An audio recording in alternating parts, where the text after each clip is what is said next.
What's going on there, jerk faces? It's your boy Andy, and you're watching Nocturnal Transmissions, brought to you by the Circle of Jerks podcast. It's a conversation you could be having during the day, but having at night. We're back with another stream for you guys this week, with all, with the news topic, and as always, the movie review. With me, co-piloting this thing is the homeboy Rob. Yo, what's going on, Andy? Things are going. Things are going. Things are going. As you know, as well as they could be right now. I mean, yeah. Particularly for where we live. Or at least, but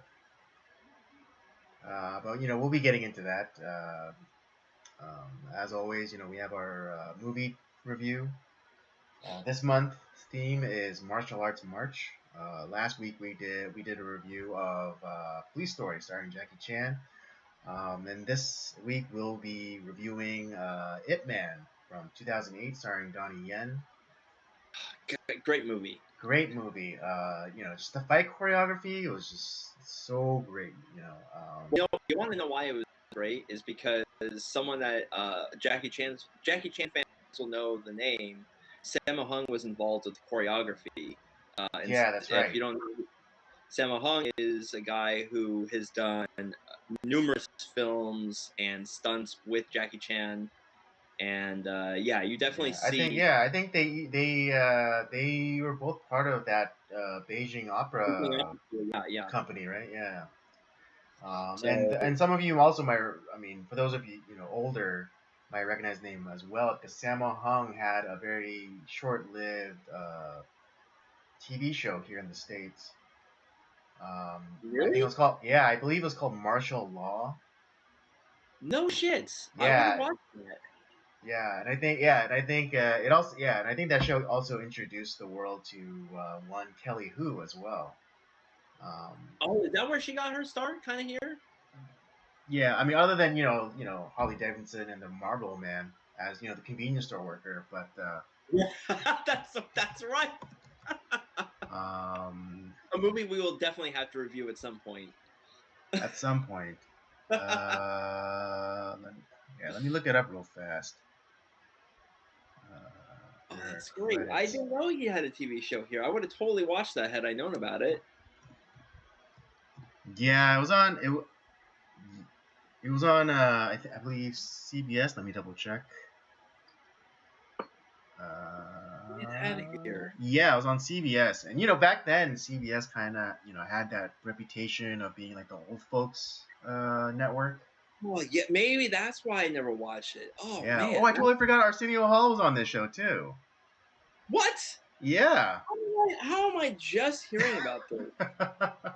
I would have totally watched this. Oh. Yeah. Yeah. What? I wonder if I wonder if if it's on Paramount, like maybe if it's streaming on Paramount. Because maybe you can find anything on the internet these days. So. That's true. I don't care how few episodes. I definitely want to watch that. That sounds awesome. Yeah, hold on. It was on for, it looks like, about 2 seasons. Okay, all right. Yeah, I think it was working off some of the Walker Stees. Yeah. Okay. And it kind of found its niche there. There was also another like almost Walker spin-off. I think it was called something like Sons of Thunder or something, but it didn't do very well. Yeah. I know. You blew my mind, Andy. I had no idea that there was this show that existed that I totally would have watched. Yeah. Oh, it was great. Kind of in the same vein of Jackie Chan.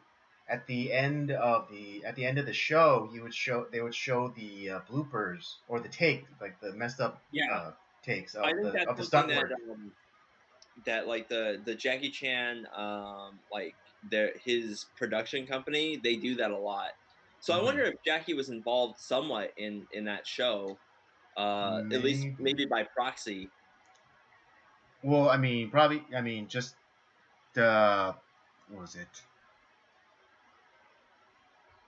I mean, just maybe just based, on the association with Sammo Hung, maybe. Yeah. But I mean, I'm not seeing. Yeah, I'm not seeing his name pop up in the like producer line or anything, But or even yeah, no, that's cool. But yeah, no, this Ip Man is it's a fun movie. I know it is based in reality, but there's a little bit of fudging of certain events in the story. But right. hey, that's okay. Right. I mean, it's a biopic, so it's like Yeah, lot it's of the a but, lot of the things are a lot and of the scenes are probably exaggerated, or some dramatic flair was added yeah, to. well, a lot of these Hong Kong films do have that dramatic flair, and the we see that in like some of the old like martial arts films, before Jackie got involved with, and even like some of the early Jackie Chan films like Drunken Master and stuff like that. It's kind of loosely based off of this what the hell is like this master, like it's like this famous like martial arts master that a lot of Chinese people like kind of uh look up to. And so like even though like that's that guy is very famous, kind of like you could compare it to like Musashi Miyamoto for like swordsmanship in Japan. It's kind of like that level of like this like legendary character that are so many different like movies or are made about him, or that reference him. And it's not necessarily saying like the actual story, but it's it's loosely based off that character. And Ip Man is no different. Ip Man was a real guy. He was supposedly the one of the guys that helped train Bruce Lee, which is why this is Well, I mean, super. yeah, like because Ip Man was he was the one that taught Bruce Lee Wing Chun, which then Bruce Lee then took and modified it with other sorts of martial systems, Yeah, and like which became Jeet boxing Kune Do. and so on, and to create his own fighting system known as Jeet Kune Do. But yeah, like so yeah, the foundation of Bruce Lee's Jeet Kune Do is Wing Chun Kung Fu. Yeah. But yeah, no. So it's a good movie. I'm looking forward to talking about it. I have I don't necessarily have like a lot of like pre-production notes, but I do have a lot of thoughts about the movie that I thought were great. And but other than that, I have been like watching some other movies this week. I got to see the new Batman film, which is very good. It's not Nolan Batman good, but it's like right below it, because there's a lot of things that they did that I liked, and there were some things that I not saying I didn't like it, but it's just like you can definitely see some of the spells being cast. Mm-hmm. And the one thing I really liked was the idea that we're finally seeing Batman as a detective for once. That's true. Because I mean, yeah, we got a little bit of that in Batman '89 with the Tim Burton's first Batman very little. movie. Very little of it. Not a little bit more like from that movie to the Batman Returns, the sequel. There was a little there. I think I dare say there was a little bit more, but still not enough to like say like, oh yeah, he's a detective. Or like you see like the process of which like he takes like evidence and is like scrutinizing it and things like that. Right, Yeah, right. and then in the subsequent movies that followed, Batman Returns, yeah, none of that was in there. Um, No. yeah, and then There's barely a movie there. and then Christian, and then like in the Nolan trilogy, very little. Still, again, very little. If any, just kind of like almost like because like in the Dark Knight, we kind of have like that CSI moment where he's like comparing bullet fragments or whatever.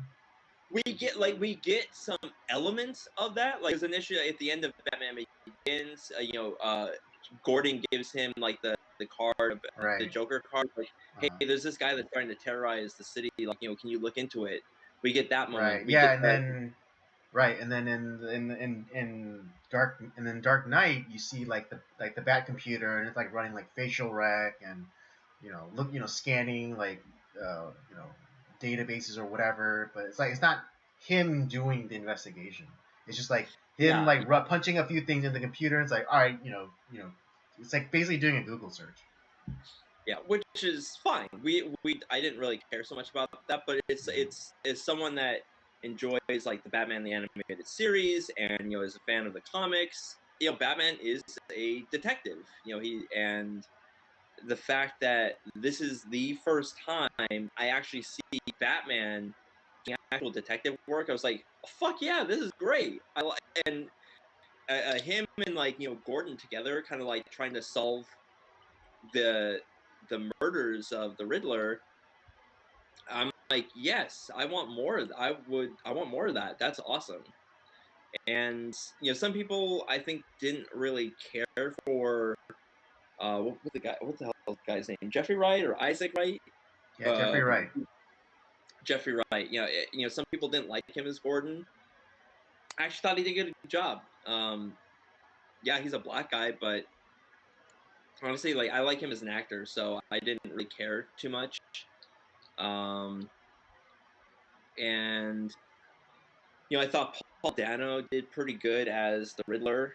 Kind of this, it was a little bit Joker-esque, but there were some good elements there. Like, we actually got a serious Riddler for once. That's good.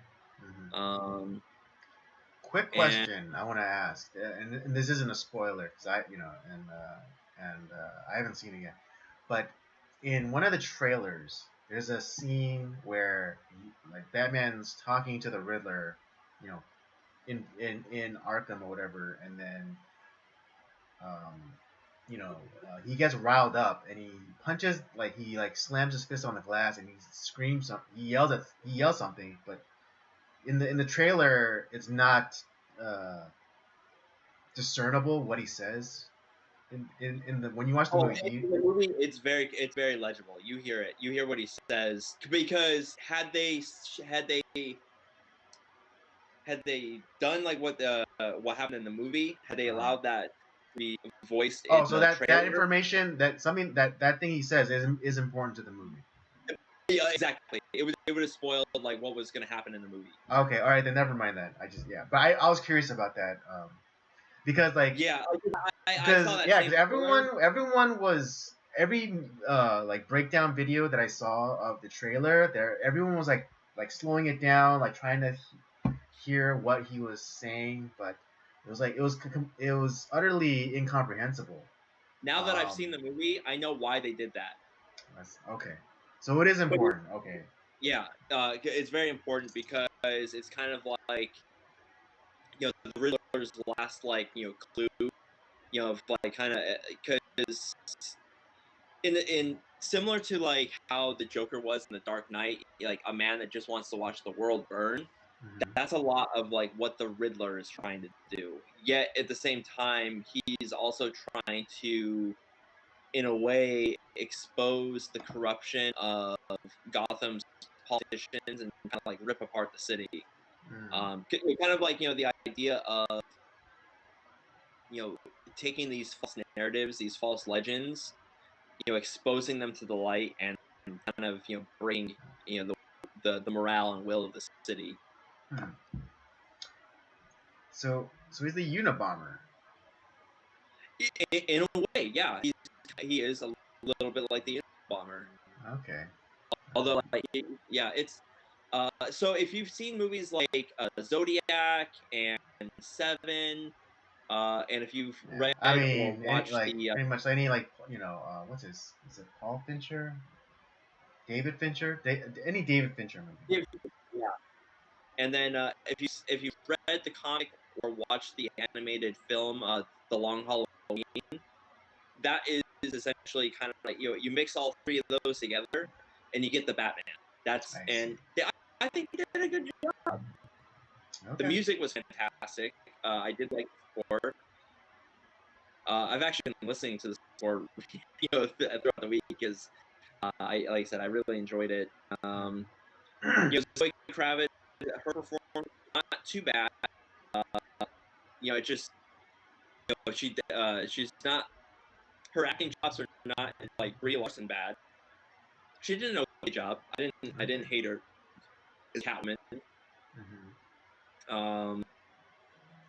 Let's see. Colin Farrell is unrecognizable, dude. He's the Penguin. Yeah, I mean, when I told you, when I told you it was Colin Farrell, you were utterly, your mind was utterly blown. But even still, when I initially saw the first trailer for the Batman, like, I had to kind of go I had to go back and look at his face. I was like, because of like the prosthetic and the makeup and stuff like that, it was, again, it was kind of hard to see it. And also, like, the way, like, he utterly, like, changed his voice as well.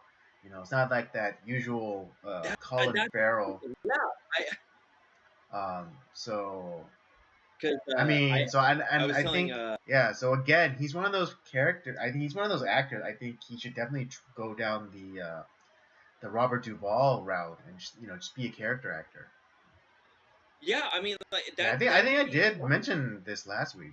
My thoughts that I know a lot of people want to be an actor or get into Hollywood for, like, so that they can be like a leading man or whatever. But there's nothing wrong with being a Robert Duvall. No, not Robert Duvall had a very long career, and he's a great actor. Yeah, exactly. And if you put yourself in that type of role, where like, hey, and the thing is, he is a Swiss Army knife. He can do a serious role. He can do a drama. He can do a love story. He can be in a comedy. He can do it all. But he's not like I wouldn't necessarily cast Colin Farrell as like my main guy, but I definitely want him in my picture, helping out as the supporting character. Right. And you can have like a really long career doing that, and you're always constantly getting work. So I hope that, and even Robert Duvall, he's got an Oscar or two in his trophy case. So absolutely. So yeah, it's something to consider, because I mean, of course, everyone wants, like, the Hollywood, the typical Hollywood path where you go, you could become a megastar and you get all the awards or whatever. But I mean, there's nothing wrong being a Robert Duvall or or a journeyman actor, as it were. Yeah, and I think some people. I thought Robert Pattinson did a really good job as Batman. This is a Batman that is very early on in his career, so he is. Right, he's still young. Based on what we're given in the movie, this is like year 2 of his career as Batman. And so I think there's a lot of, like, you get a lot of that raw, fresh kind of like hatred for, what has happened. And,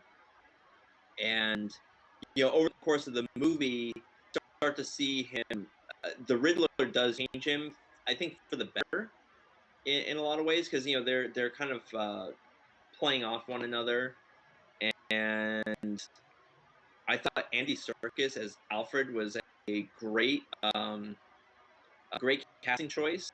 I think going forward, if in more movies, I think this version of Alfred, we're gonna see kind of because there's some comics like where we start to see, like, some of Alfred's background, that he's actually like kind of a badass.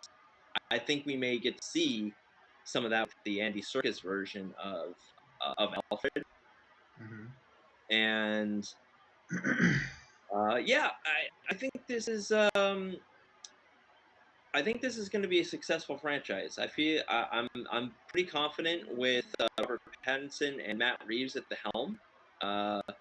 I'm hoping that we, as kind of like with the Nolan trilogy, you start to see how stuff that happens in the first film affects stuff moving forward, and there are these effects that happen.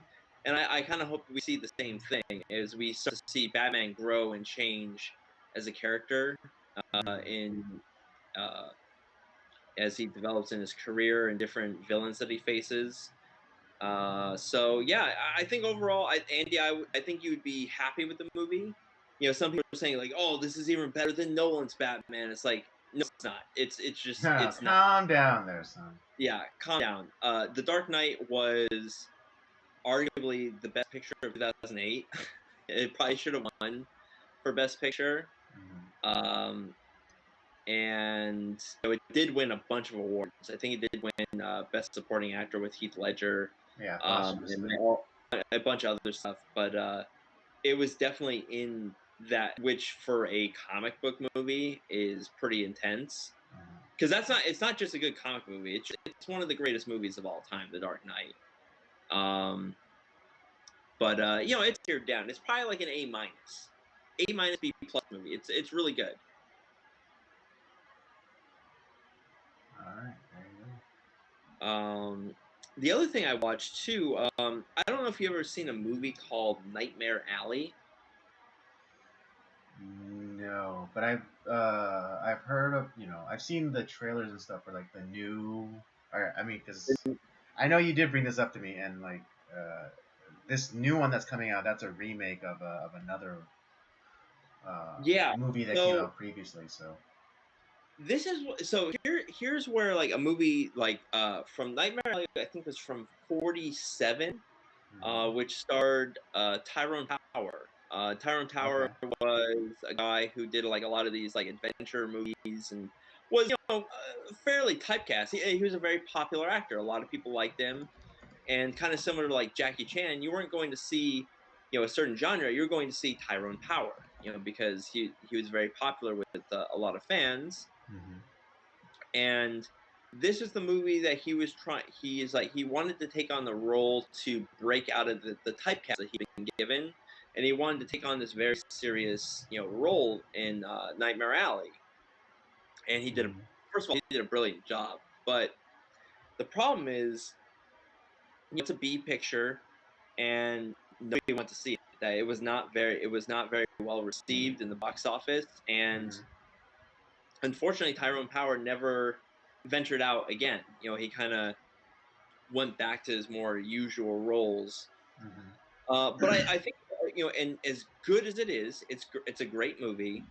But this is actually a film I think that it's more of like a cult classic that was not really a big hit back in its day, and has kind of developed more of a following. This is actually kind of a good movie to do a remake of, and to bring something different to it. And I give credit to the people involved, because guess what, Andy? They didn't just like, hey, we need to swap out like our white actors for black actors, or our straight actors for gay actors, and we need to make our character gay or biracial, or none of that. The movie was actually very well cast. I think. Wait, are you talking about the remake or the original? I'm talking about the remake. Okay. Yeah, where because I've seen the original, but I watched the remake this past week, and I was blown away by the casting. I think they did it. It was done to perfection. Guillermo del Toro added. He subtracted a few things from the original that were, I think, appropriate cuts, but also added new elements, or kind of delved deeper into certain events of the movie. And my God, this is actually one of the best remakes I've seen. Similar to how Hitchcock remaking The Man Who Knew Too Much. We both agree that while we like the original, the remake was actually much better.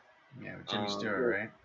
Yeah, and same thing when we did Scarface. We like the Al Pacino Scarface much better than the original.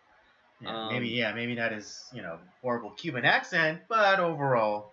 Yeah, but overall, the movie was much more enjoyable, I would say, and like they did a good job. So I kind of really, I was actually really enthralled by the new Nightmare Alley. I was like, God damn, they did a great job on this movie. It was just really refreshing to see like a remake from like 2020 or 2021 actually, I think is when that came out, and it wasn't like, hey, we need to make our main character a gay guy, and we need to make sure that our these actors are not they were white, but now we're gonna make but white people are bad. We're gonna make them black or whatever. Right, representation. Yeah, it was none of that shit. Thank God. It was so refreshing to see a remake that current day remake that isn't trying to like do all that shit. And Bradley Cooper is the lead for this. He was fantastic.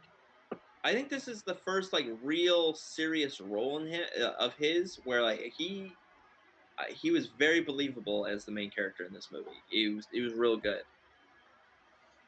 Okay. So that was my week.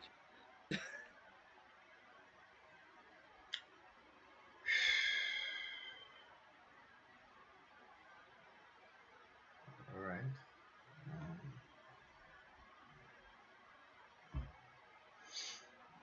Yeah. Well, I got my car washed today. Did you buy any mattresses, Andy? Like, yeah. Not this week. Not this month. Not this week. Okay. Yeah. Yeah. Yeah. No, I live a very aesthetic life. Aesthetic life. Yeah. You're gonna become like that monk, those monks that are like in the mountains, just like we're, yeah. Yes. Come learn from me. Yeah, which I honestly would not mind that. Uh, living up in the mountains in the middle of nowhere, and people want to seek, my tutelage. Then they got to come to me. And I would not be opposed to that kind of life. I honestly wouldn't mind it. I mean, I'm halfway there with the beard, so. Yeah. You're gonna be like Pai Mei anytime, like just start right? Yeah. Weird. Yeah, like in Kill Bill, it's like the cruel tutelage of Pai Mei. It'd be like the cruel tutelage of Andy. Are you gonna make people like melt down their hands just to like because they have to like look like you too? Exactly. Well, maybe not. If they do it themselves, then extra points. But maybe we'll just like put like like metal like covers on it that that lock on. So like. Oh, even better. Yeah, exactly. So yeah, so they get lit like they get when they're awake they have to put them on, but at the end of their day they could slip them off. Yeah. I won't be that cruel. Yeah, I won't require them to wear them all the time, but just some of the time. Just as long as just as long as the sun is out. Oh, there you go. Okay. There you go. Right, and yeah, it'll be like one of those like learn to open a bottle without your hands. The funny thing would be like if one of them like develops like ESP and telekinesis, and he's like able to open up with his mind. It's like holy crap! It's like yes, that's exactly what I wanted you to learn. Yeah, exactly. All right, yeah. Let's get into the topics. I want to get into this Cain Velasquez thing right away because I really want to talk about it. Oh, let's do it. Yeah. Yeah. For those of you unaware, Cain Velasquez, he used to be a professional wrestler, but then he like switched, kind of did a Brock Lesnar, and switched over to MMA. And he was a two-time world heavyweight champion in the UFC. But right, and but since then, like he's like retired, and I think he runs a gym up in like around the Bay Area, San Jose. Um, and then, well, the reason why he's in the news recently, not for his athleticism, but because he chased down and shot at someone who allegedly, molested a family member, whether it was his child or not, um, is not revealed in any of the articles that I've read. It always just only mentions them as a family member. But given his severe reaction, I wouldn't be surprised if it turned out to be one of like his kid. And alleged pedophile, going alleged. Right? Yeah, because even though the guy has a record, he allegedly molested Cain Velasquez. Uh, Probably Like family child. member. Yeah, family member, but probably child. And it's a really fucked. And so when upon hearing this, Cain Velasquez, got into his car and chased down the alleged attacker, along with his mother and, well, maybe not mother, but definitely stepfather. Stepfather was in the car with the alleged attacker, and Cain Velasquez, opened up on him with a .40 caliber pistol, striking the stepfather, not killing him, but definitely wounding him. Yeah, and to be honest, I hearing this, because it's a horrible tragedy, because this guy who allegedly did all these things, he was released from prison on like very little bail or whatever, and it's just kind of like left to run rampant at a daycare, no less. Right. And Yes, and the day and like he wasn't there because, I mean, well, yes, he's a monster, but it's not as though he had this sense of empowerment. But like his mother runs a daycare, run by her and like the stepfather, and so how this man was allowed to be within like sniffing range of these kids is just beyond me. But the latest news is that that Cain Velasquez is being denied bail. Even though like I think anyone like with who was being charged with attempted murder would still be, I mean, even if it were an exorbitant bail, they would still have been offered bail. And I mean, what happened? And like, it's really interesting though, like even for like even for not a as extreme as attempted murder, but there are other crimes that are happening around this state that people are getting out with like little, like, if any, to zero bail. There's rapes and assaults and murders that are going on, and the guy, boys will be boys, and it's like, but of course, if they're the right political or racial, right skin tone. Yeah, the right skin tone or politically motivated, types. It's okay.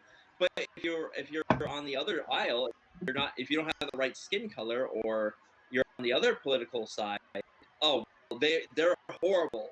We see this with all the BLM Antifa guys that burned down the country, all of 2020 and all that shit. Well, like, here's why it's a really weird situation for Cain Velasquez, because Cain Velasquez is obviously a minority.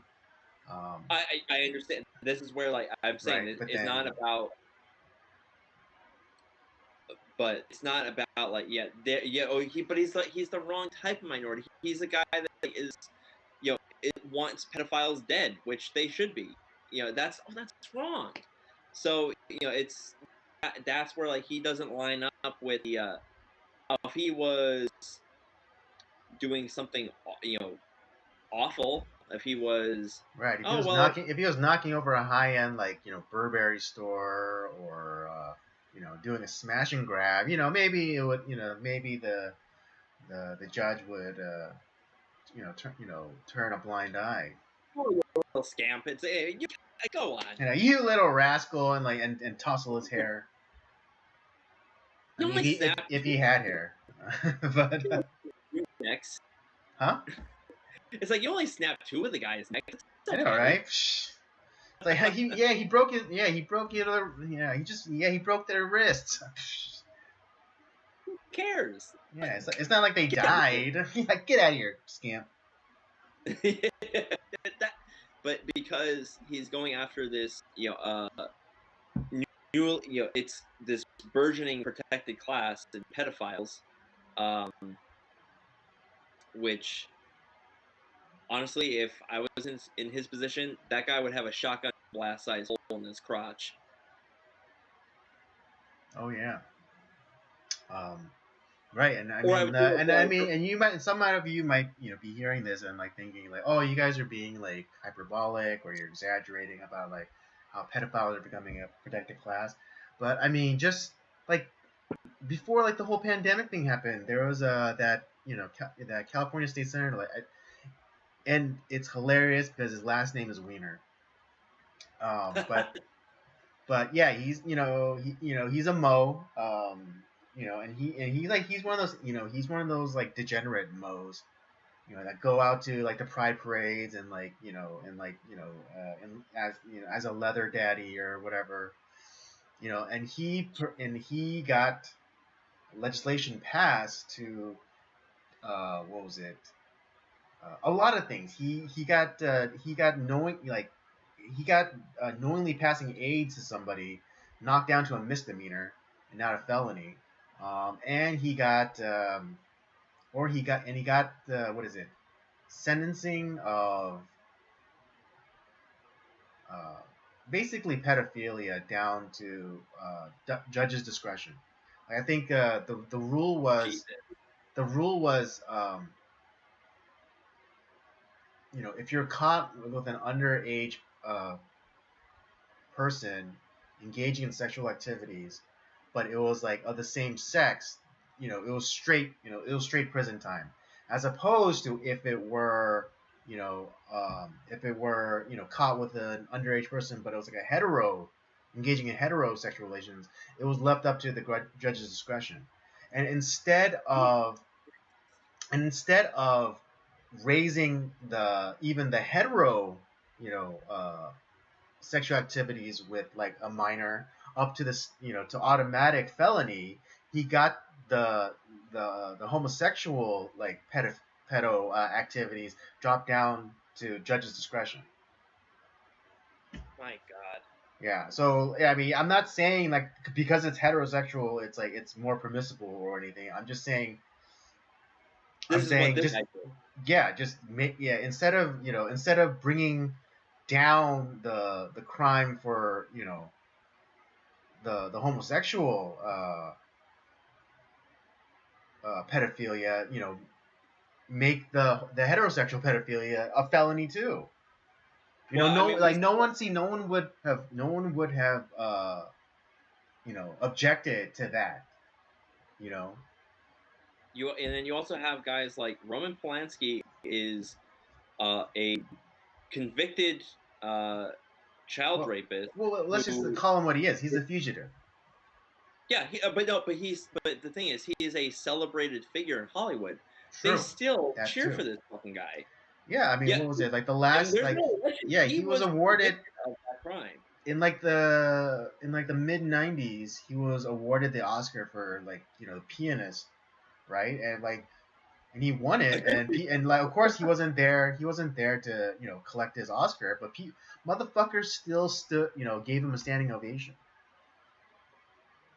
Like Meryl Streep, Meryl Streep comes to mind. Yeah. But she's also loves her God in Harvey Weinstein, who's also a horrible monster. Right. Yeah. So it's he's the real life Jabba the Hutt. Yeah, literally. He's the real life Jabba the Hutt. Not just in terms of action, but also like appearance. That guy's disgusting. And that whole Walker thing that he did, before his trial, like when he's like where he's like claimed like he had health problems or whatever, and he showed up to court like with a walker. That was all strategy. Bravo, by the way. I know. You went from like one of the most prolific like rapists in Hollywood to decrepit old has-been in like what, a couple of weeks. Yeah, or like at the month at the most. But it's like, yeah, he walked up into the court with like the walker and everything, just like. Well, Yeah, he's seen some you of the really greatest expect me to actors. buy this shit? He's been around some of the greatest actors in Hollywood, so he's probably picked up a few tips. Yeah. Um, but yeah. Anyway, with like the Cain Velasquez thing, yes, he did. He broke the law, but he broke the law for a good reason. I think, and he did something that we all say we would do, but when the time came, he proved his mettle. He proved his Well, word. this goes back to our why you and I love Batman so much. Is Batman doing? Is he breaking the law? Yeah, technically he is. Being a vigilante is technically against the law, but he's doing it for the right reasons because the cops and the justice system have obviously failed. Nothing's happening to this guy, and because the justice system has failed, it has allowed this monster to continue to being a predator of children. And okay, well, if they're not going to do anything, clearly, like I have to do something. And, Mm-hmm. there's a lot of people who are victims of these monsters that they should have been executed a long time ago. Yet, our justice system plays footsie with them. It's like, oh, you scamp, get out of here. And they allow them on their own recognizance for the most part, and they do what they do best. They go and you know prey on children. And okay, if the police and the courts are unable or unwilling to do something, well, that means the citizenry has to do something. And there was a time where guys like this would have been dead a long ass time ago. Mm-hmm. Uh, like the first instance, like, you touched my child, I'm gonna beat the fuck out of you. And if I catch you around here again, there's gonna be a shotgun size, blast size hole through the middle of your chest. Uh, but that's not happening anymore. So guys like Velasquez have to step up and did what he did. Yeah, okay, technically, yeah, it's against the law. Maybe it was wrong, but honestly, like, he's protecting his family member. So I have absolutely no problem with what he did. Mm-hmm. And fine, it's kind of like what we talk about too as being Christians. There are times where the laws go against the greater law in our life, which is the Word of God, and we may have to break the law to observe our own better law, and there may be consequences for that. Maybe it's jail time, but and if that's the case, I guarantee he's serving that willingly. But I did what I had to do, and hopefully, unfortunately, he didn't get a chance to kill that monster. But I think that what he did was right, and yet even doing the right thing, there are consequences. And trust me, he's not gonna have a problem in prison because guess what? Convicted felons hate these fucking people too. That's why they get the shit kicked out of them. Yeah, While they're I mean, hold the fact that he's a trained fighter, but just knowing just like having the prison population knowing why he's in there, he'll like, be a yeah, celebrity. he will be fine. Like, not, yeah, and again, not martial artist, like, yeah, because again, like, the news like that'll spread through prison. That guy will be like day one, like they'll lift him on their shoulders and like be praising him. He'll be the champion of the prison. Yeah, he'll be a champion of the prison.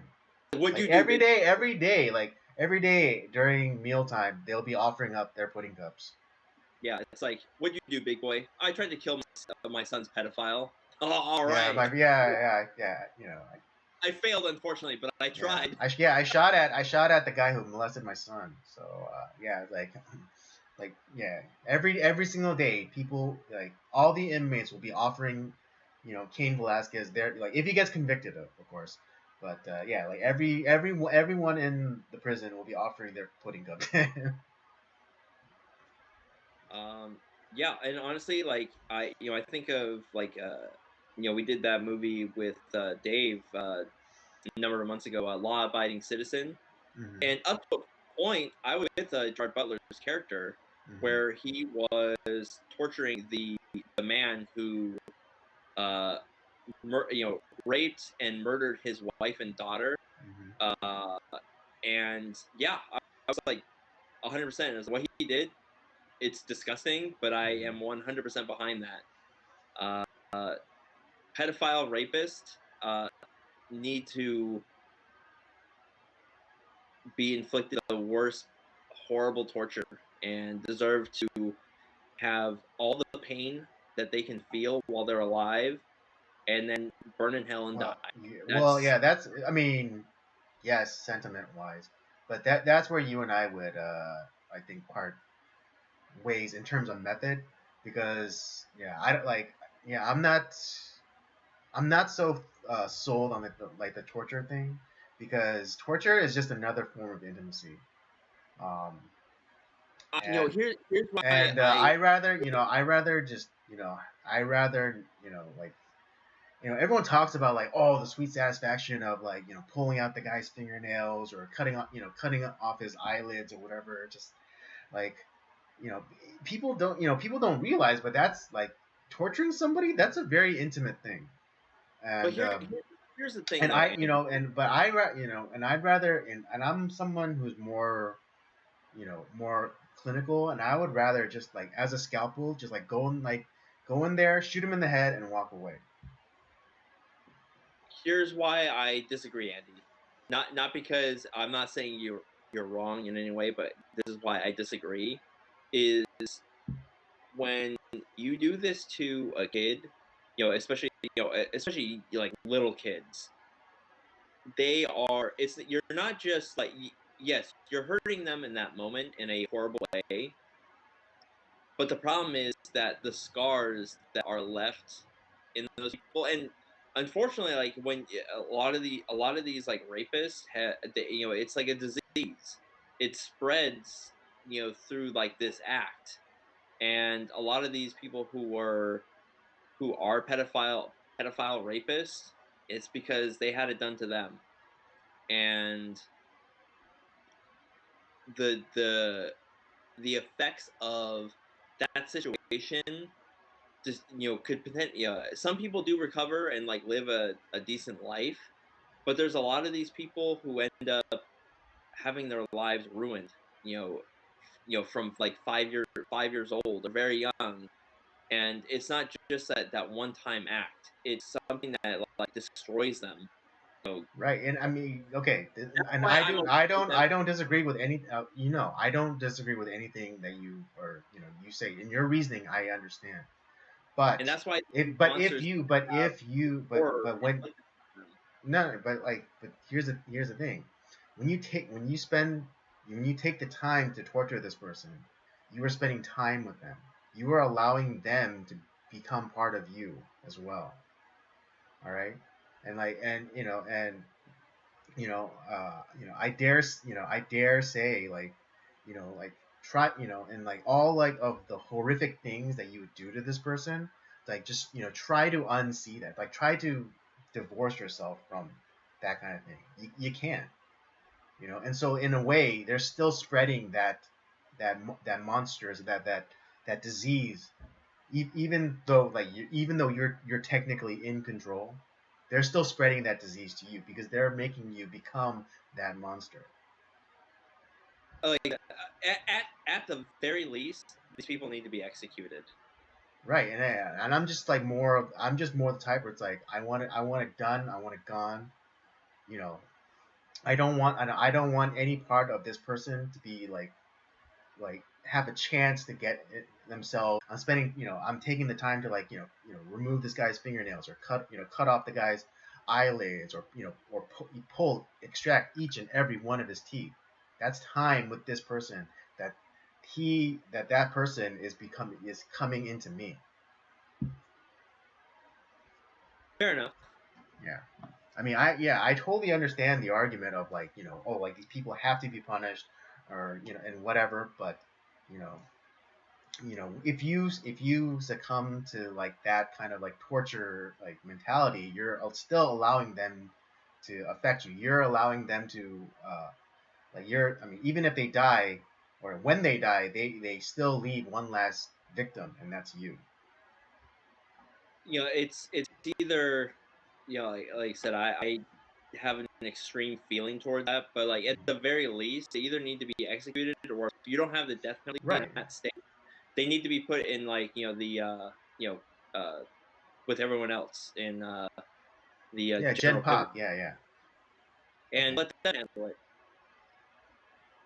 Yeah, and and I get like the whole like the what's that French, you know uh, que sera. Yeah. Whatever will be will be.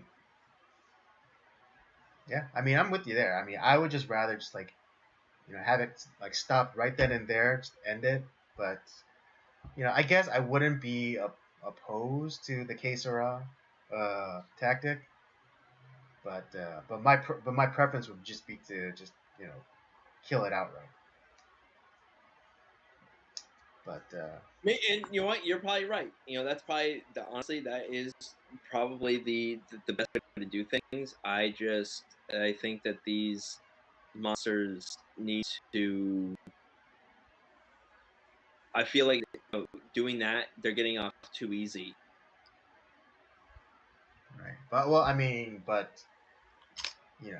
but since we do believe in an afterlife, and we do believe there's a judgment, they'll be getting, Oh, I yeah, understand that, but like yeah. I Vengeance is make mine, says the Lord. And their yeah you're their physical suffering will be but be but for a moment, but their eternal suffering will be everlasting. yeah. I mean, they're probably going to be in the some pretty hellacious torture down there, but Right? They'll have a front row seat to that lake of fire. If I can just dig in just that little bit of extra pain, like right before they leave, I'm totally happy with that. Yeah, but yeah, right now I think the latest news is that he has been denied bail. I think there is a GoFundMe thing, which Or that surprisingly, they've been I think they shut that down. uh, uh, Or I heard they did. let's see. I think there's a link here. Oh, you're right. The same policy has been applied to past high profile. The problem is he didn't shoot at police cars or throw firebombs at police cars. He would have been. They would have. He would have had Kamala Harris and Right? Or he wasn't a black man, so. yeah, Oh Kamala yeah, we Harris. can confirm that both fundraisers were removed and all donors have been refunded. A GoFundMe spokesperson told MMA Junkie, GoFundMe prohibits raising money for legal defense of a violent crime. Oh, all right. Now do Black Lives Matter, GoFundMe. Yeah, no, ridiculous. I'm sure Yeah. it was somebody that was a BLM guy that shot a cop and point blank in the head. It's like, oh, racial injustice. I'm sure he would have been funded. Wait, what about that? The Christmas dude guy. Did he have a GoFundMe?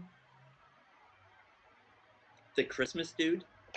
Yeah, that guy, that black guy that drove his car into that Christmas parade in Wisconsin. You know that story. Like his like who's talking about that story? Yeah, no, exactly. It's gone. You know the other story that like it fascinates me, like that has. I think his name was Daryl Brooks. Yeah, like 2 weeks after it happened, you know that horrible like Las Vegas shooting. Mm-hmm. You know how quickly that story got stuffed. Yeah, no, because like everything about that was wrong. Everything about that Las Vegas thing was wrong. I mean, with like the Waukesha, the Daryl Brooks guy, that just seems like kind of like run of the mill, like media, cover up. But yeah, the Las Vegas one, that was really weird. It's like this guy was able to bring in like all of these supposedly automatic weapons, but and there were multi, and then like they were saying like he was the lone shooter, but then there was confirmed, like I don't know about, well, not confirmed, but there were other reports of multiple weapons fire, but then they try to explain that away, saying like, oh, it was just echo. It was just the single shooter who was shooting, and like the sound waves was bouncing off the canyon, the buildings, like in a canyon. It's like, It's Lee Harvey Oswald, The Revenge. yeah, exactly. There was another shooter on the grassy knoll. Yeah, right.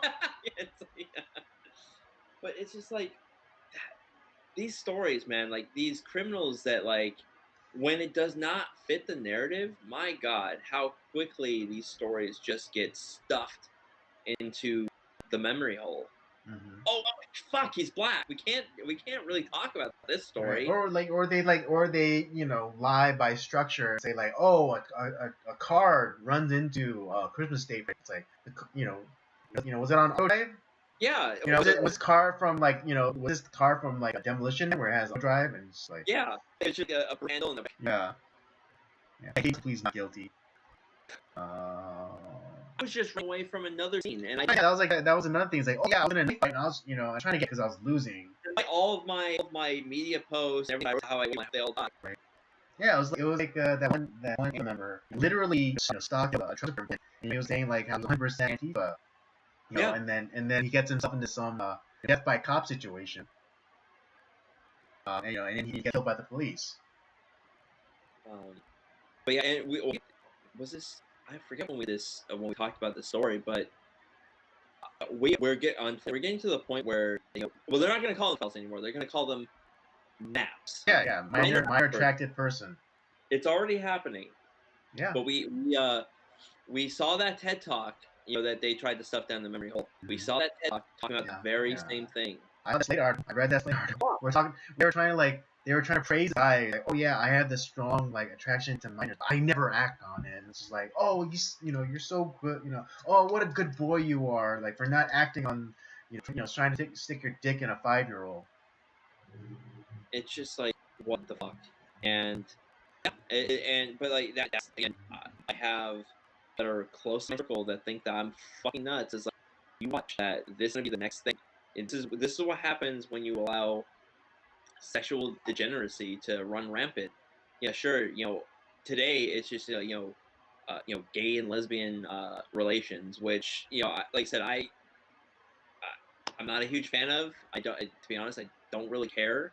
But okay, we allowed that. Now, now thruples are fine. Oh well, actually, this and that. Now we have the whole. It went from being like LGB to now we have all the whole alphabet, and there's gonna be they just keep adding more. Yeah. Don't forget the exclamation mark. Yeah, LGBTQ. There's A's and I's and P's and Q's and. But it's so weird because there's 2 Q's in it.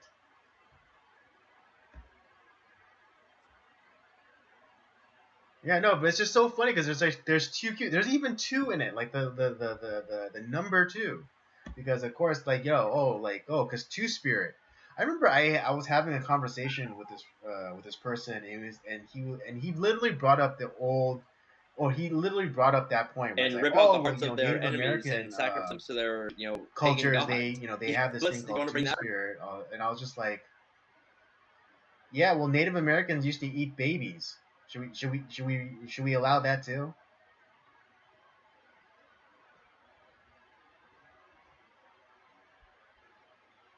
Yeah, and I was like, yeah, and like, yeah, Native Americans, they had slaves too. Yeah, that whole Trail of Tears thing, there were slaves there with amongst those Indians.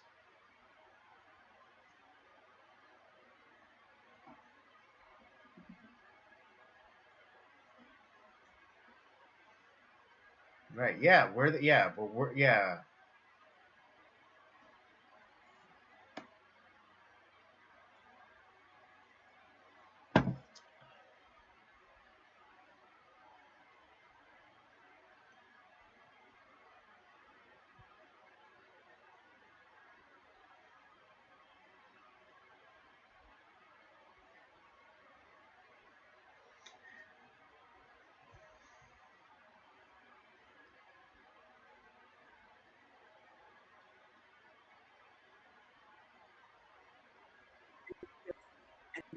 A lot of Trail of Tears, kind of bullshit. Like the stories of your history, kind of bullshit.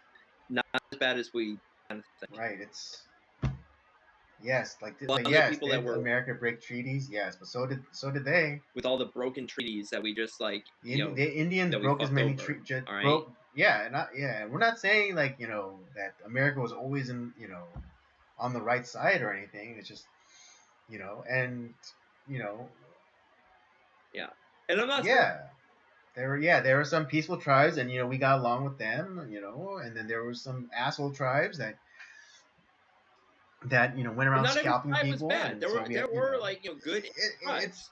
and I know you hate this word, but it's nuanced.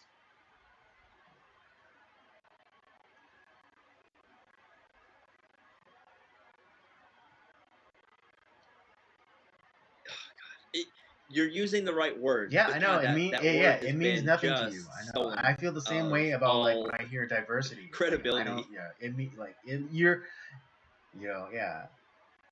Or You might as well be saying like substituting some like Chinese word. That's what it means to me yeah, now. It's like it's all great to me.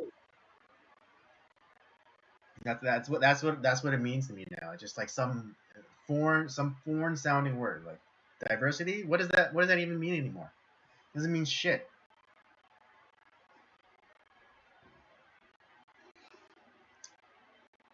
All right. That's all I have. About Cain Velasquez. Yes. Yeah. I mean, as much as we're against like hashtag movements, but hashtag I stand with Cain Velasquez.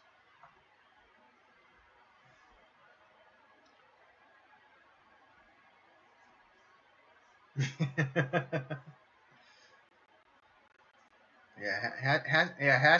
Hashtag end a predator. Yeah. Those are the types of hashtags I can get behind. All right. It's bullshit. But Yeah. Like pro pedophile elimination. I stand with Watson's this one. Like like remember when there used to be kick a ginger day? It's like stomp the shit out of a Yeah, pedophile day. none of this like Ukraine strong bullshit. Like give me more pro pedophile attacker.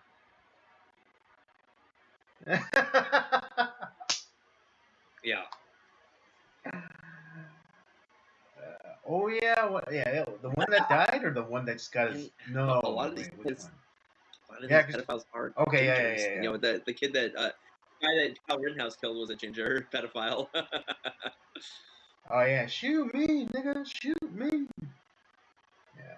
The one that died. The one that the N word. Telling the Does he people get to a shoot nigger him. pass though? Because he was That like because he was for Black Lives Matter or whatever. yeah.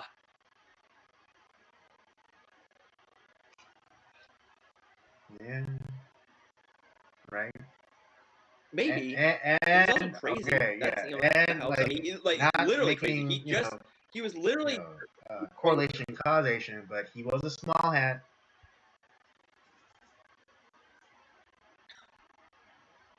well, and that it's funny because I was listening to something this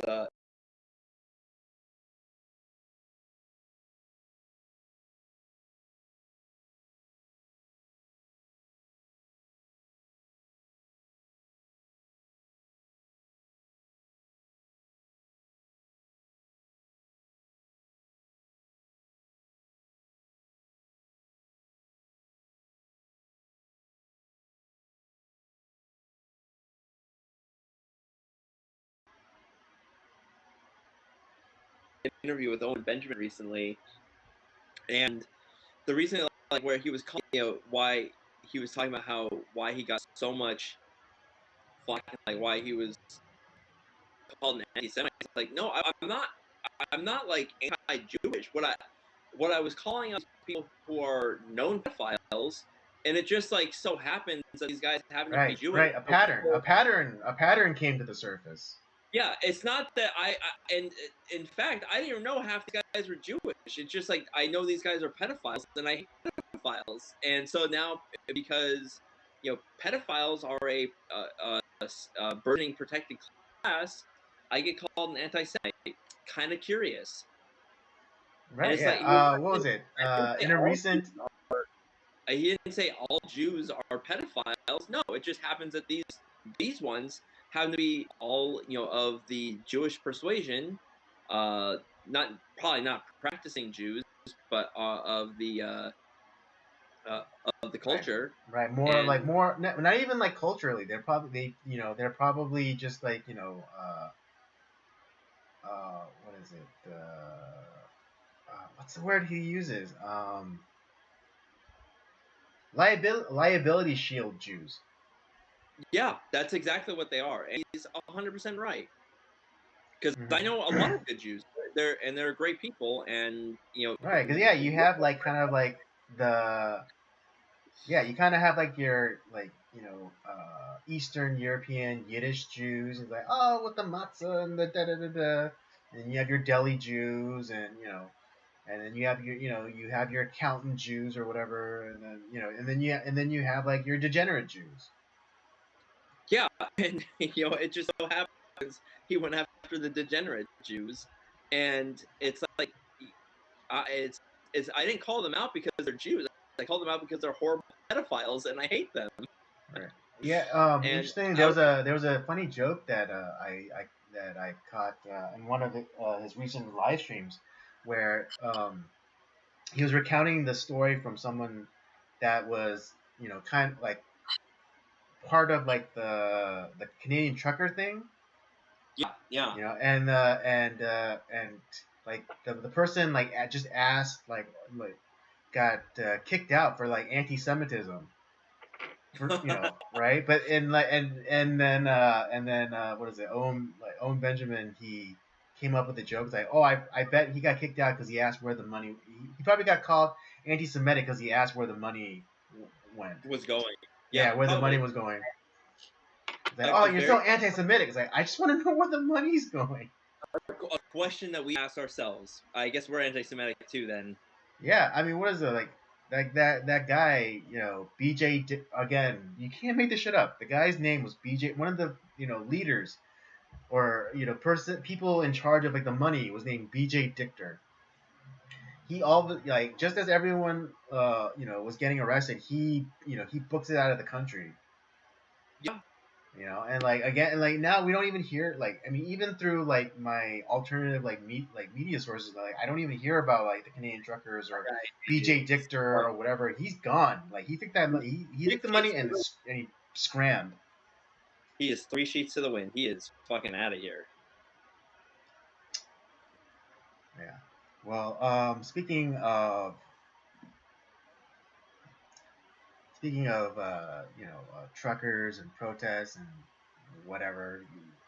Let's talk about Yeah, let's talk about gas. Not the out your butt type, but the type, the one you put in your car. As the last few weeks, we've seen staggering, increase in oil in fuel prices. Um, the White House and mainstream media, they'll have you think that it's all due to the very recent war between Ukraine and Russia, but the inflation stuff was happening way before you know way before all of this Russia Ukraine stuff. So it's kind of like compounding factors with what is it? Compounding factors like with like the supply chain problems and all of the lockdown measures kind of finally the chicken's coming home to roost. So Yeah. we kind of like not I don't know, but like yeah, like we are very much being gaslit right now. Yeah, don't believe buying eyes, man. It's everything is just fine. Inflation is a good thing. It's we don't have a supply chain problem. It's just people want to buy a lot of goods, and it's like people are actually buying more goods. That's why we can't get stuff in. It's like, yeah, no, that doesn't seem right.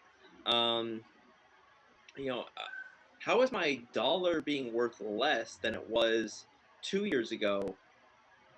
A good thing. It doesn't make any sense. Um, Yeah, I saw this report, kind of like man on the street stuff, where this guy he was talking about how he was doing better. Like he recently got another job that paid him like $5 more an hour, but because of inflation, he's actually doing worse now than when he was at his when he was at his $5 an hour less job like 2 years ago. And also like like yeah, compounding factors. Because Biden, as soon as Biden came in, he capriciously overturned a lot of Trump's policies and executive orders, with his own executive orders countermanding Trump's executive orders, just really capriciously, not weighing like whether or not they were good, but just because it was implemented by Trump, he went in and undid them. And one of them was the Keystone XL pipeline, which again under Trump, whether you want to admit it or not, we were a net exporter of fuel, of energy. The first time this in like where maybe like 3 generations.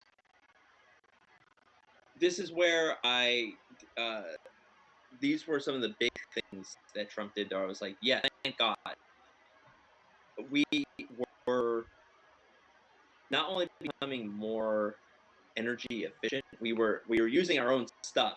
We have plenty, plenty to the fact that we're exporting it to other countries. That's how much we have. Right. Yeah, and it's crazy because like everyone was talking about like like just even 20 years ago they were talking about like peak oil, peak oil, peak oil.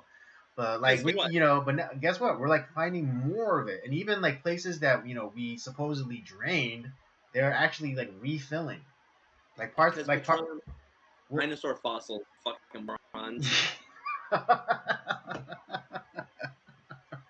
That's the stupidest fucking thing I've ever heard in my life. Dude, when I told you what fossil fuels really meant, the reaction you had was priceless because you're like, that's what it meant. Like I thought I literally, and maybe because I'm giving people too much credit. I was like, yes, they're calling it fossil fuels because like, oh, it's outdated, it's old. We wanted this new clean energy. Makes sense to me. But I gave them too much credit. No, but that's how you look at it, like when you listen to NASA scientists talk about space. That's how I feel when you talk to me about like what they actually believe that petroleum comes from. It's like you're a fucking moron. Right. I mean, yeah, because like if that were true, and like like the whole like geology and like like the layers demarcate like each and every like period, and so like the Triassic or whatever period is like 3 miles down, and that's where you find the oil. It's like that's bullshit because there are places in the world where you drill 60 feet and you hit oil. Yeah. So it's like the whole like idea of oil being made from decayed and compressed organic matter is completely ridiculous. It's unscientific, literally, because you can't test for it and you can't duplicate the results in experiments. Yeah. Don't even get me started on like a lot of the tests on like, oh, what's the whole like layer system. That's another argument for the week. It's all bullshit, to be honest. But the fact is, we were at a point where you don't need oil from Saudi Arabia or Iran or Russia or wherever else. Fuck those people. Not only can we produce it ourselves cheaper and better, we can send it out and maybe cut back on our debt a little bit, and stop because the thing is, all Russia has right now, it's like that's all they got. They don't really. They're not like Russia is not. They don't have anything. Well, I think they're also. I think they're a net exporter of fertilizer. Oh, okay. Yeah, I know. But kind of like fun fact. But yeah, like I mean, anyway, like because it's the whole and this is how like globalism is like done because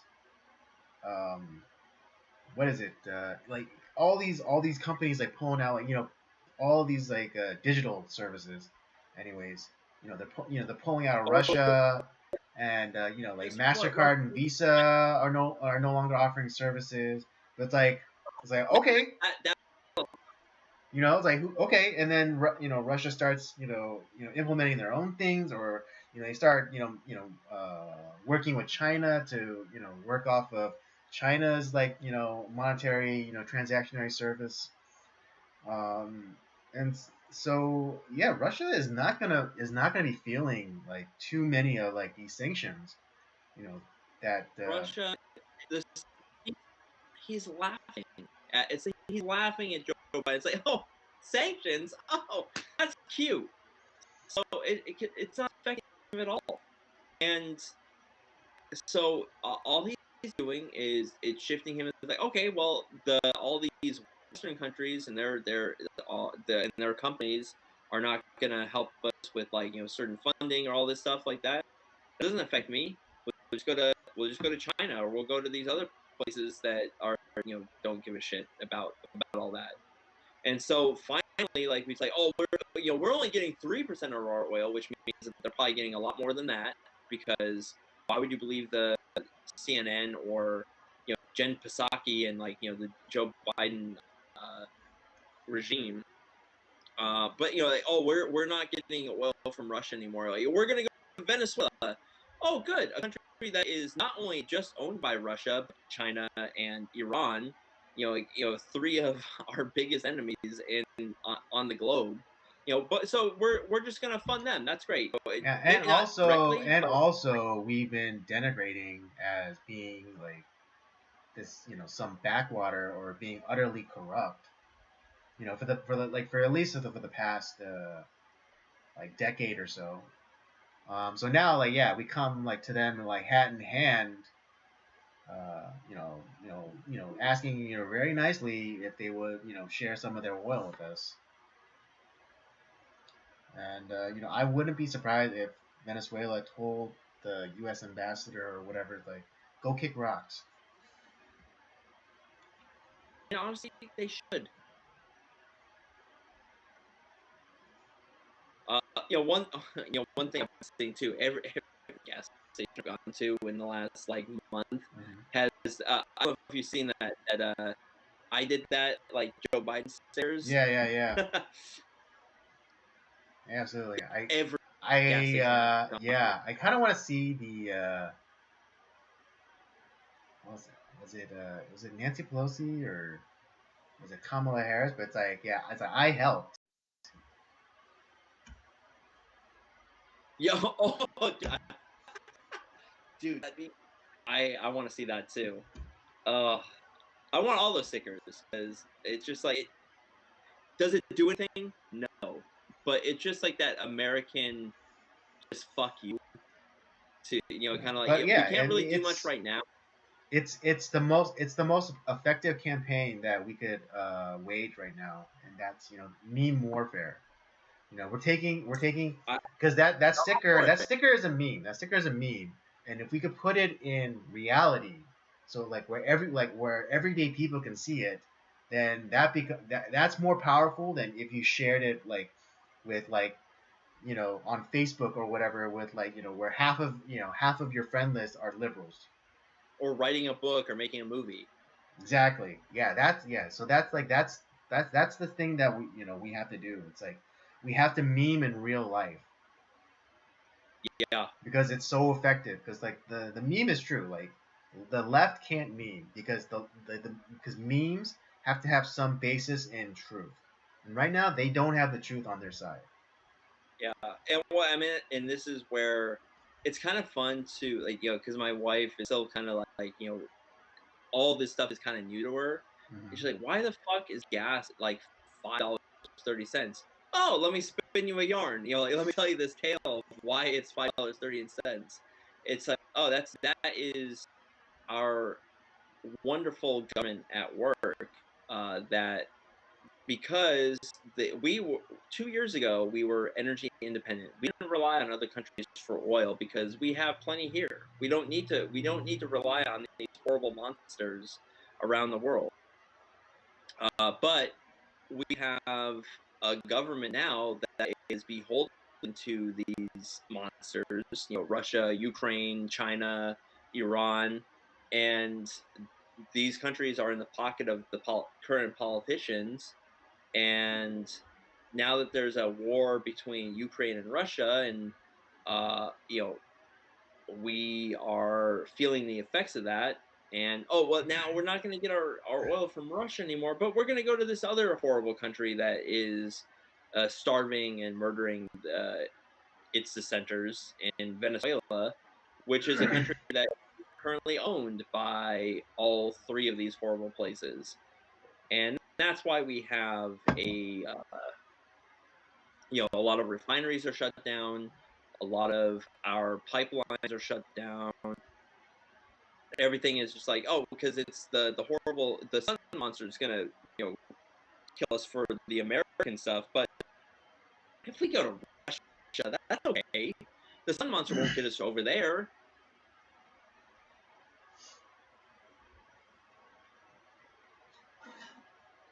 And it's just like, and she's like, that's fucking stupid. Yeah, exactly. I totally agree.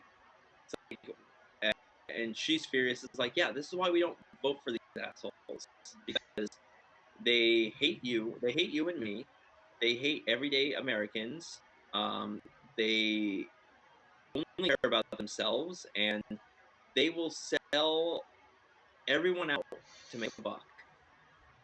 That is what Joe Biden and Hunter have done for decades. Hillary Clinton and the Clintons did that for decades. Yeah, I mean, just a reminder to everybody. It was it was while Hillary was Secretary of State that the United States sold 25% of our uranium, the right to our uranium, away to Russia. Yeah.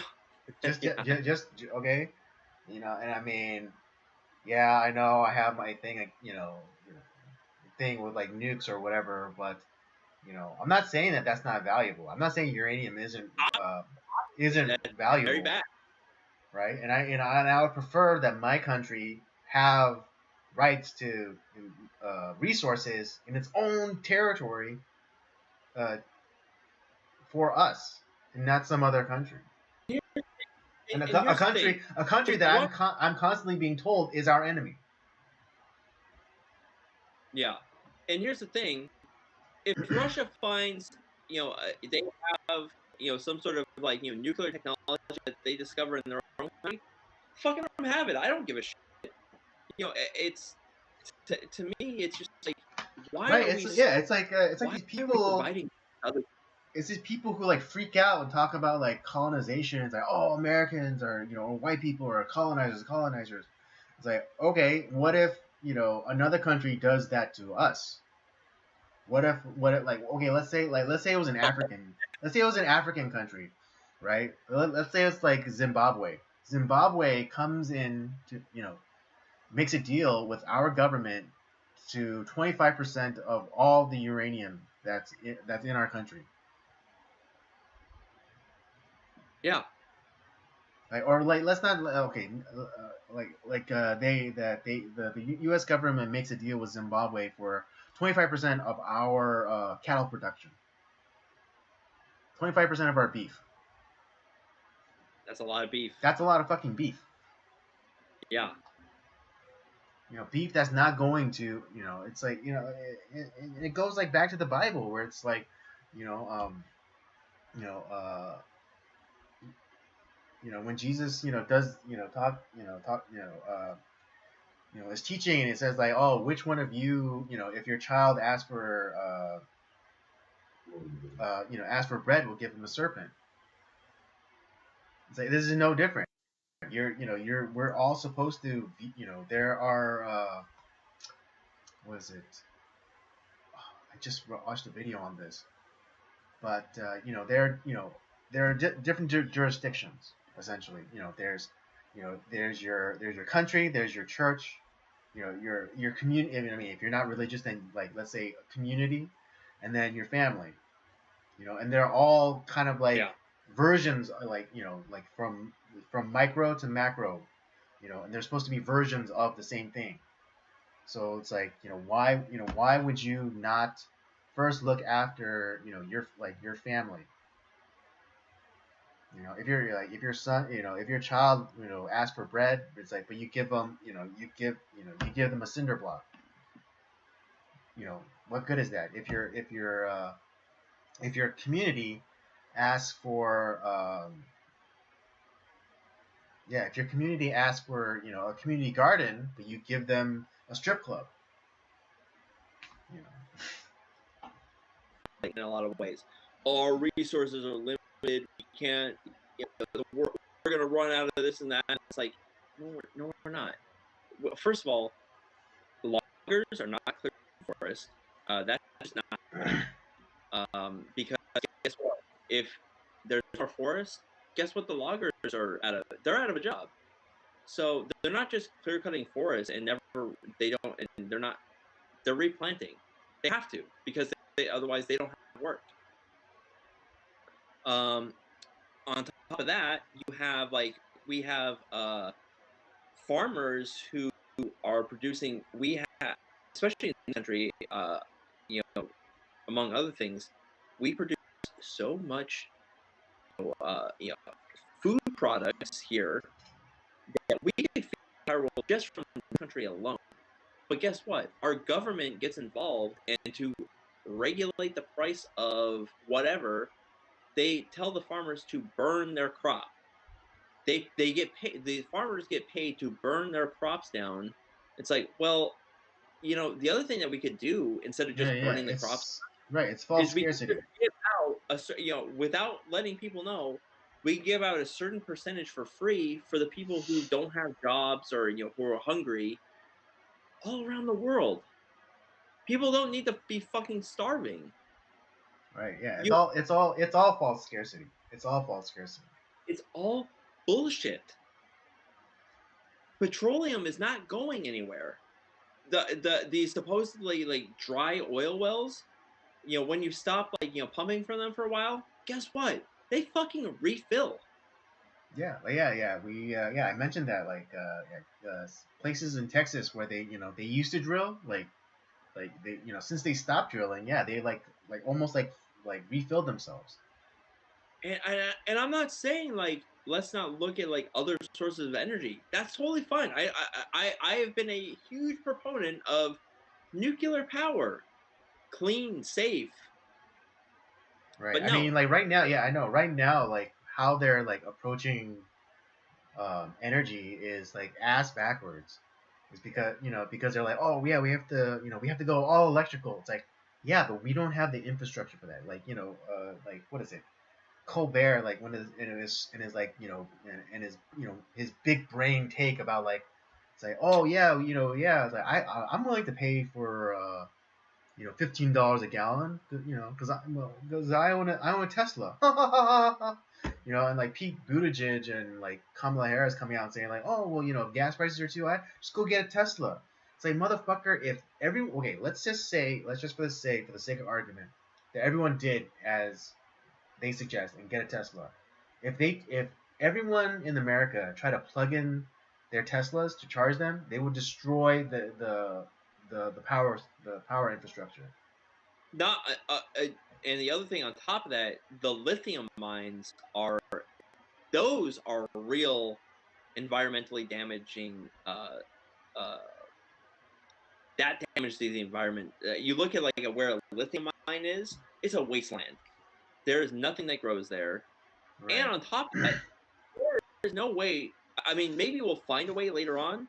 There is no way to recycle those batteries that do not last a lifetime. Right, but it's like, yeah, it's cart before the horse, because like, yes, like like even with like the renewables of solar and wind, it's just like the infrastructure couldn't handle it. That's why they when the frost that came in Texas last year, is because Texas had moved a lot of their power generation to solar and wind, and because like you have to use that power generator like right away, because battery technology hasn't come up with the solar and wind. So like, if you're not using that power when it's generated, you can't save it for later. Yeah. And so because all these buildings or whatever went switched over to the renewables, when what is it when the frost hit, they had no power, so they couldn't heat their houses. And because that they live in Texas, not well known for construction materials, were different there too. They weren't, the houses weren't built for frost, for extreme cold. Yeah. Now, see, here's the thing. So yeah, like If if you want adoption of like electric vehicles or whatever, we have to first build the infrastructure for it. All right, we can't just say, oh, we're gonna get rid of all fossil fuels. It's like, well, we don't even have a replacement. There's not even a stopgap for that yet. you're already thinking wrong. Here's where our if we're gonna be like use zero petroleum, okay? What we need to, and maybe there isn't really like a way, like I wouldn't say like zero petroleum, but close to zero, because there's always gonna be stuff that petroleum is needed. Well, yeah, plastics If and yada yada if yada. our if our vehicles, if they were pushing for like hydrogen powered vehicles and nuclear technology to power the electrical infrastructure, I'd be like, okay, I am 1,000% behind that, because hydrogen is, we can create that in a lab. That is one of the most abundant elements on the planet, uh, in the universe, maybe. And Yeah. nuclear technology Well, I on mean, this, yeah, hydrogen is the first element, on the periodic tables, and not just because of like the one, what is it, neutron, yeah, and the emission, but I think it's also because like it's like the most abundant. yeah, and guess what? The emissions, that's water. Right. So there's zero, like if you're looking for that, and you're not damaging the environment by like with the motor that's created to build that. And if you're using nuclear technology to power the electricity and everything, like in around us, that's something that's also very abundant. I mean, the fucking planet runs on nuclear technology. It's all the core of our planet is all nuclear. sorry, I'm sounding like George W. Bush. Nuclear technology. It's all run on that.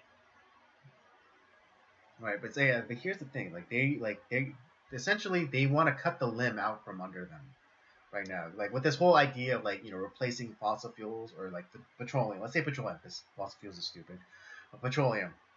They're literally wanting to saw the limb that they're sitting on. Right. I'm not and yes, like even and I some a good point. Someone a content creator brought up was that even with nuclear, you're still using fossil fuels, like because of the drilling and like the mining and whatever. It's like that's a fair point. That's a But fair like, point. But then we still have to get to the point. We still have to fine. We use petroleum, to power the drills and the trucks and the bulldozers and whatever to mine the uranium. that's But you know, yeah, but then we could then develop newer technology. We could then develop more powerful generators to then power those vehicles to then someday replace petroleum. yeah, and I'm fine with that. But like the Exactly, but then reality, yeah, exactly. What I'm basically saying is we have to take step. We have to take, we can't just leapfrog to things. All right, it's not, this isn't a Marvel movie. We're not gonna be Tony Stark that creates like, the arc reactor and like we have clean, efficient. Just like that. We have to take the steps to, get to that point. like I said, and but the thing is, and electrical is actually, everyone says, oh, it's environmentally friendly. It's like it's not. The batteries are a menace to the environment. If you really Yeah, do care yeah, about like the environment, people, yeah, that's a good point too, because people were losing their shit about like double A's and stuff, and about like how like once you throw them away, they leach all the acid or whatever into battery the acid ground or and those whatever. things is horrific. Yeah, I mean, yeah, because yeah, like what Robert mentioned earlier about like the lithium batteries that they develop for like Teslas and things like that. Yeah, that shit that can't be recycled. Those batteries will be thrown into a landfill, and the lithium will be allowed to leach into the ground. And like I said, maybe there's going to become a time where we do find a way to recycle them. Great, that's fine, but that's not today.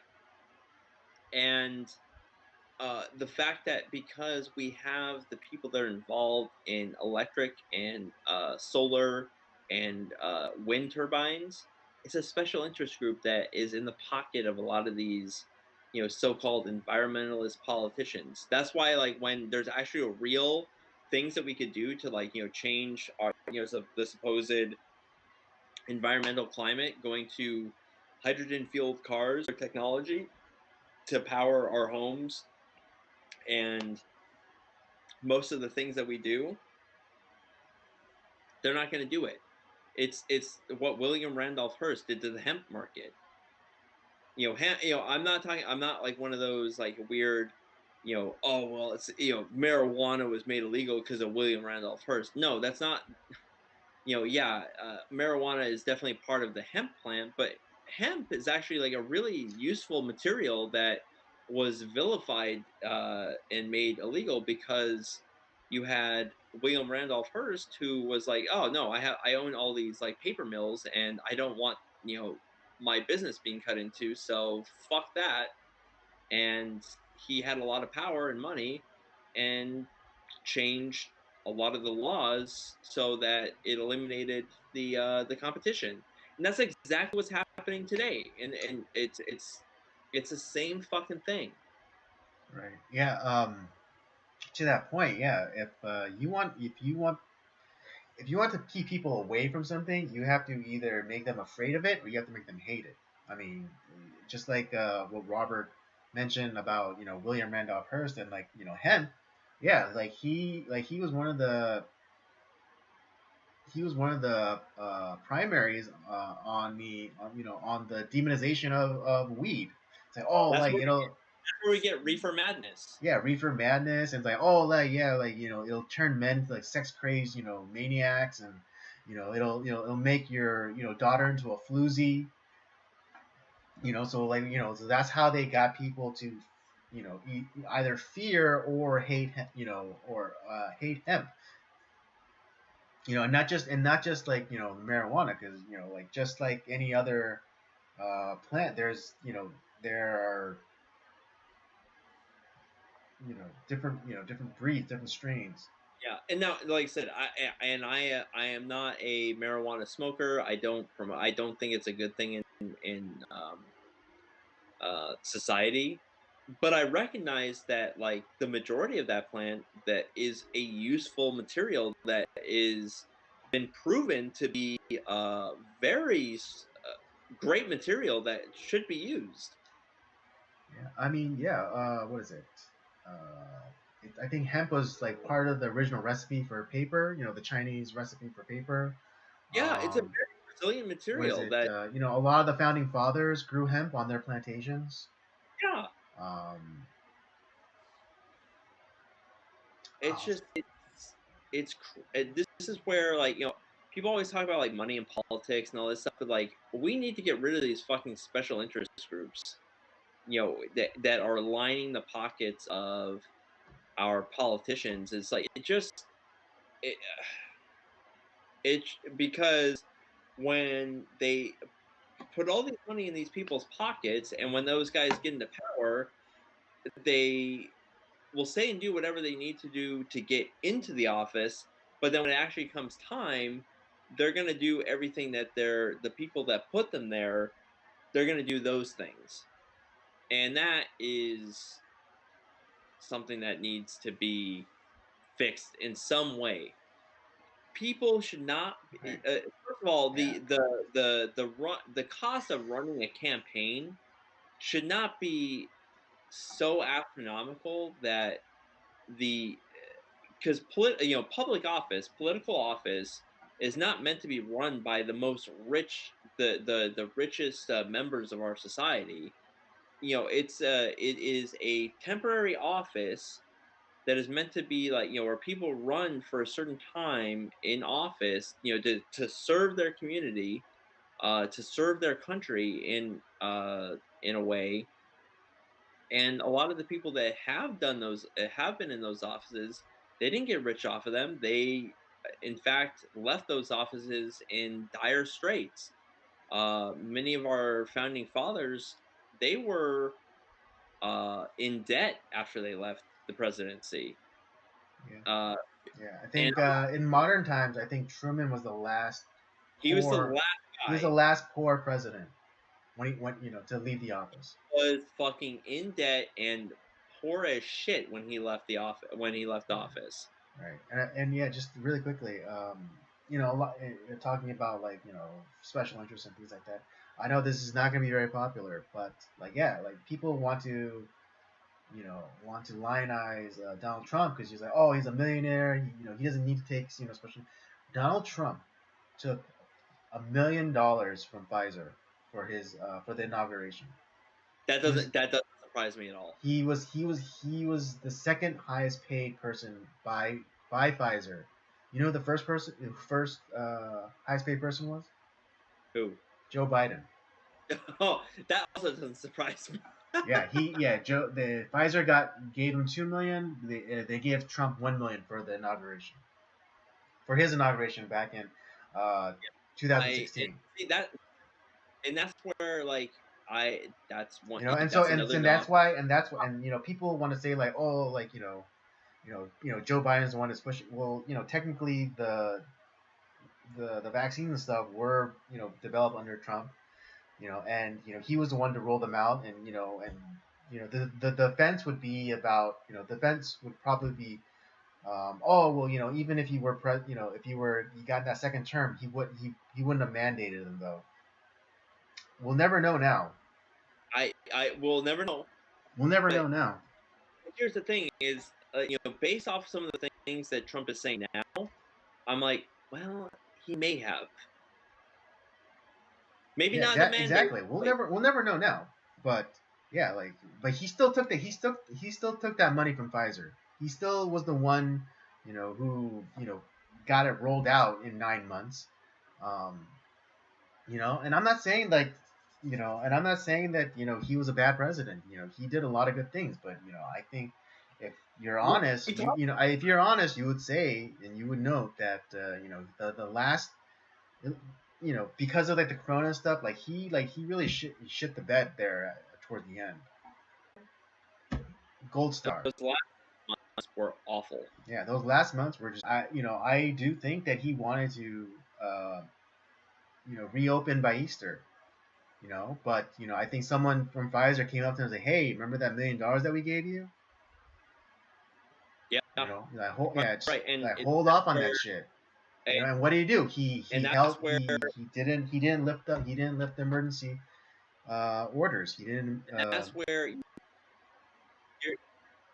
that's where you get like that's where the problems becomes like all of a sudden maybe it didn't in the first 3 years, but that last year, oh, remember that money we gave you, get those claws in you, and that's where like you like the Fauci's and the blob. It's like, oh, now we have control of you, and that's where things, and that's where that his presidency shit the bed. So it was like those from March on to the end of 2020 was a shit show. Yeah, and and just think about it, like when he started doing those rallies again, just like this, the last like 6 months or so, all he There kept was a lot of pushing. people. But he kept pushing like the vaccines, and every single time he mentioned vaccines, his crowd hated him. Like there was that rally in Booed Alabama him. where he mentioned the vaccines, like, oh, I got the vaccine out so fast, and I was the one, and he got fucking booed. He got booed in his base. Like Alabama is his base, and they fucking booed him over that. And then following that rally, going forward, he stopped bringing up the vaccine, and people started clapping for him again. All right. So yeah, It's so more boos. even now. I'm not even saying everything he's saying now. He's still doing stuff. There's stuff he's saying is like 100%. I agree with him, but like there, when it comes to the vaccine stuff, I'm like, hey, you're way out of your league now. Yeah. Like you, And I mean, yeah, and like I mean, kind of and coming it makes sense. right, It and makes sense that Pfizer is like his pocket. right, exactly, and then kind of coming back like in the full circle, like and again another unpopular thing to say, but it's true. But all this like inflation stuff, like kind of, Trump started it. With all of the with all the Corona relief and things like that. He got the ball rolling. He No, got the you're ball right. You're rolling right. on inflation. So yeah, I mean, You're yes. 100. What was that? You're 1,000% right on that, because it's not. I mean, trust me. Like, Biden has just made it even worse. Right. But had Trump, not done, he's just like, yeah, we're this is not a serious thing. We're just gonna ride this out. It's big fucking deal, and that's exactly what it would have been. No big deal, because it's not. I'm not saying it's not real, that it doesn't exist, that people didn't die from it, whatever. But it's not. This is not the bubonic plague. This is not polio, smallpox, the whatever. This is not any of that stuff. This is not Ebola, where people just flop over on the ground in the middle of nowhere because they have it. This is a stronger flu. Yeah, sure, okay, maybe, but that's about it. And uh, yeah, had Trump just not been, had he been more like, yeah, we're not going to do any of that shit, fuck that, and held the line, everything would have been fine. But no, this is where like you said, like when certain people get their money and they get their claws in you, that's when the law attacks Right, and and I the think deep yeah, state and I think it's that he had been. important. I think it's important to call out our own side. I think it's important to call out our own side, and like the thing, like things around Trump. That's like gaslighting too, because like don't think that it's because it's solely because of Joe Biden and what he's doing.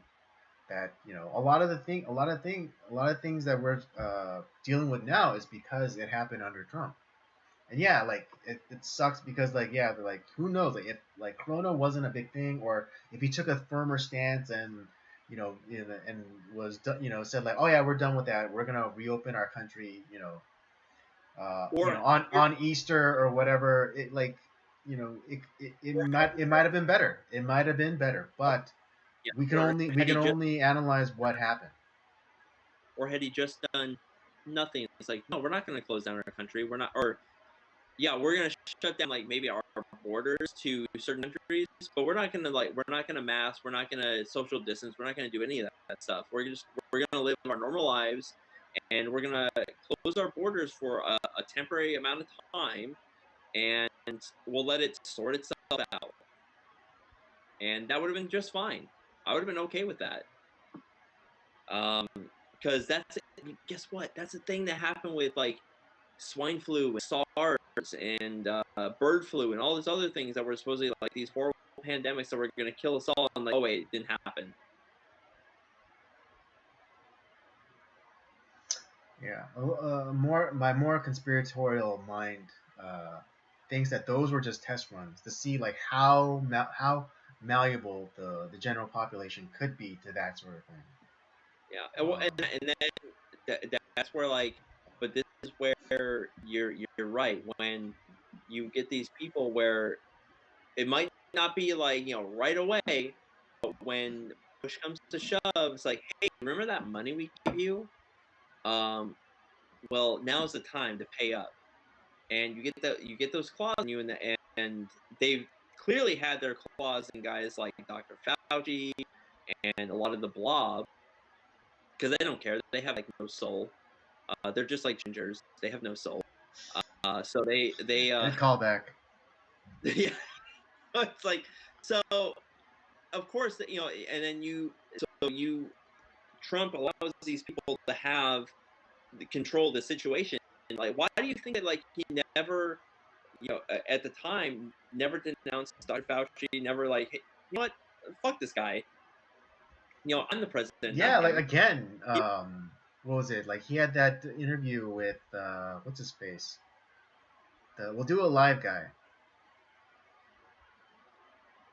Bill O'Reilly. Bill O'Reilly, yeah, and how Bill O'Reilly, like Bill O'Reilly, for all his faults, like he held Trump's feet to the fire and say like, why didn't you fire Dr. Fauci? And Trump like was it Right. yeah Trump all of a sudden became like an apologist for Fauci. It's like, oh well, it doesn't matter because I did everything opposite of what he told me to do, and he's actually a really nice guy. He's like, he told me to call him Tony, and it's like, hey, what the fuck?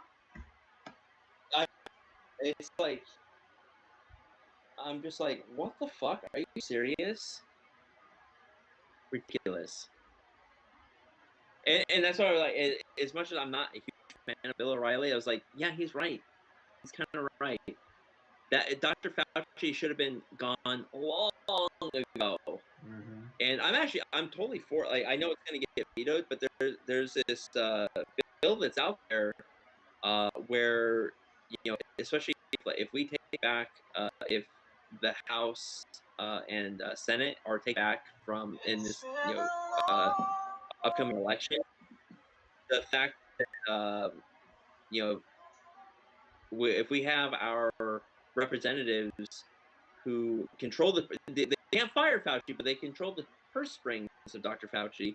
If they zero out his salary, I'm all for it because this guy, get rid of the incentive for him to be in office. Get rid of him. Right. It's like, okay, yeah. I mean, he in office. We're just and he already has his golden parachute, like with his retirement package and like the what is it? Even with like his retirement package, he gets like the cost of living increase, as long, afterward, and it's like the golden parachutes of already golden parachutes. But we can the the salary package for that office. We don't have to give it to the next guy either. Right. And I don't know, like when, like we want to get the best people. So because here's a funny little thing, because here's a funny little incident. What is it, like the FBI, or one of the all of the alphabet agencies, they're constantly trying to recruit, like, hacker types, but because of the salary is so piss poor, they can never get them. Because, like, as opposed to if they got jobs in the private sector working in, like, security and stuff like that, it's like not even close to be able to match the salaries of, like, if they were to get a job in the private sector. Here's the thing, though. If you want to make, like, the heads of these, like, powerful, alphabet organizations, if you fine, you want to make those, like, if you those in elected office, or we vote for these people, and there is a specified salary and term limits, okay, I'm fine with it.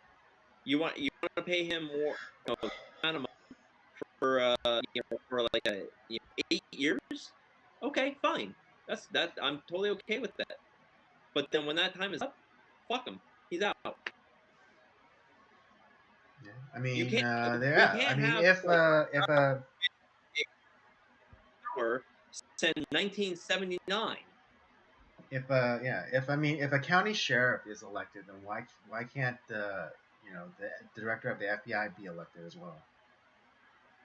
The director of the FBI, CIA, NSA, NIH, FDA, all this shit.